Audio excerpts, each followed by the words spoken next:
Alright, so with this live event, there are 4 skins that are going to be in, or there are 4 skins that are currently in the banned crate.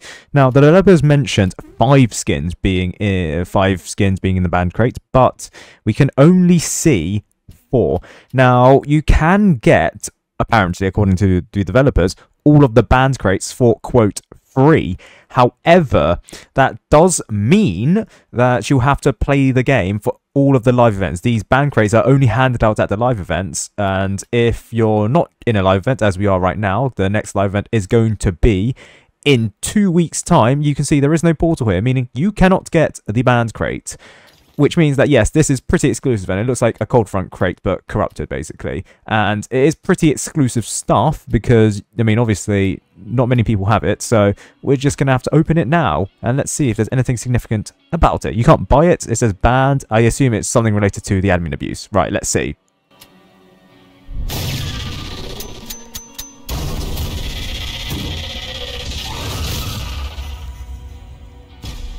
Okay, the Banned Brawler exclusive. Interesting. So for now, the only way that I can get all of the skins for the banned stuff is to invite other players into this server of mine. So Mentin has the Trapper and I have the Brawler. So it looks like all of the banned skins also have the exclusive rarity, so they have the same chance of being gotten from the banned crate. It's just that you need the tower before you can get the skin. So if you, for example, like the look of the Electroshocker skin, but you can't, you don't have the tower, then you can't get it. And I don't have the crate again. Ah, yes, I just realized. Because I opened the crate, I don't have it. Okay. Alright, so let's check this Brawler out. It is the Banned Brawler, and it looks like that. It doesn't have a unique placement sound effect. Okay, very cool. It looks like this. It's got 1s and 0s around it in a serifed font. That's very cool. It looks like, also looks like there's like parts that are not rendered properly because the faces aren't. No changes there. No changes there.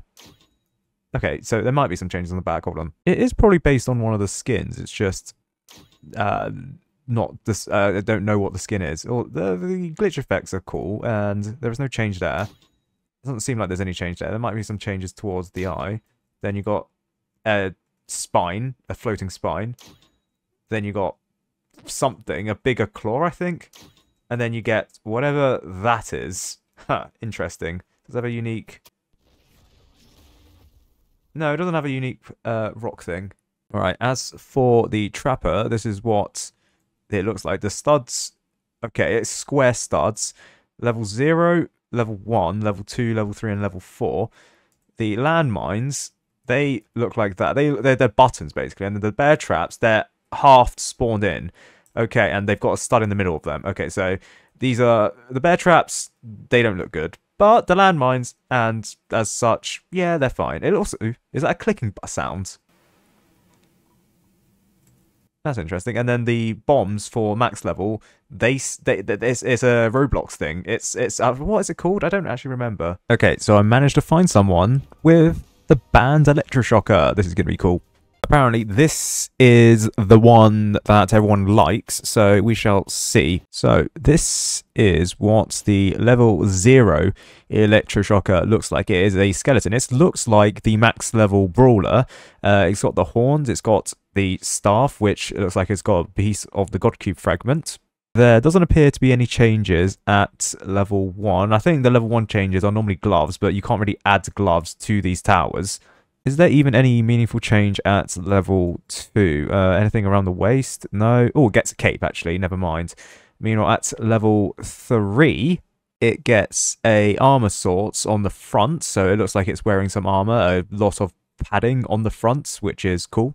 At level 4, it gets a wand that it actually holds up, even though it doesn't really, it's not really holding it properly, but, you know, we'll allow it. It looks cool.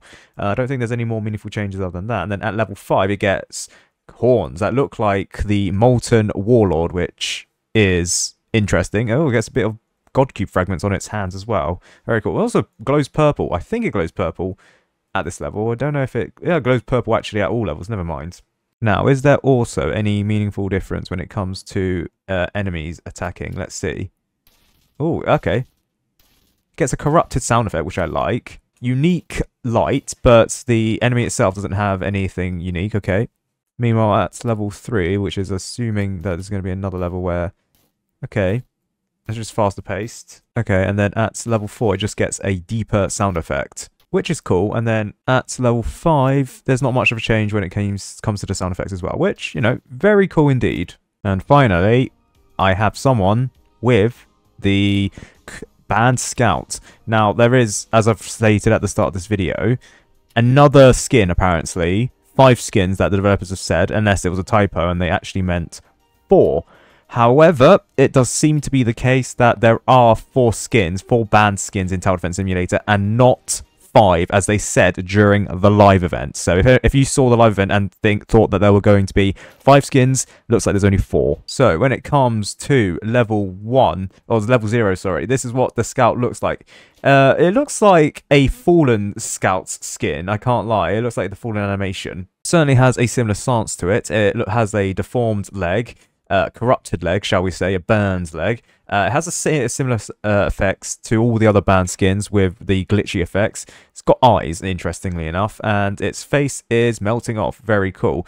At level 1, as seems to be the case. Actually, no, it actually does get something unique here. So it gets a glove-ish, a corrupted glove at level 1. At level 2, it gets... is that a bandana of sorts? Yeah, it gets a bandana of sorts that it didn't have at level 1. So this is at level 2. Does it also get something around its leg? No, it gets that at level 0. Meanwhile, at level 3, the gun is upgraded to look more like something out of the electroshocker rather than the Scout. Very interesting. It also gets God Cube fragments on its leg. Interesting. It also gets more corrupted shoulder pads, which is also very interesting. Meanwhile, at level 5, it becomes dual wield. It has a crown. Its blasters look like that of level 3.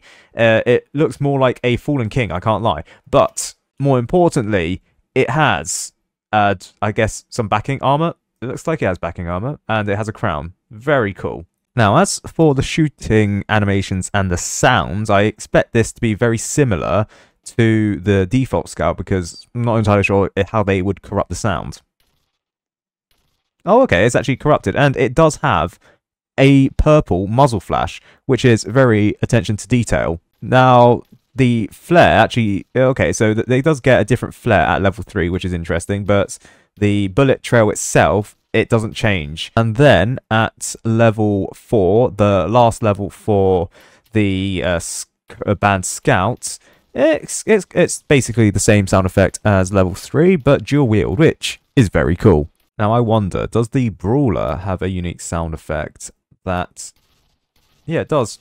It has a similar corrupted sound effect to like the Scout, but does the corrupted sound effect apply for like other high health enemies? Yeah, sort of. And you can see like the effects from the Brawler. It creates zeros and ones from the enemies, which again, very good attention to detail. A corrupted, well, I know it's called a banned skin, and all of these skins are banned, but they look more corrupted, if anything, rather than banned, because I don't know if banned has a theme in Tower Defense Simulator. Corrupted does have a theme, and yeah, you can see like the zeros and ones out of it, but that's cool.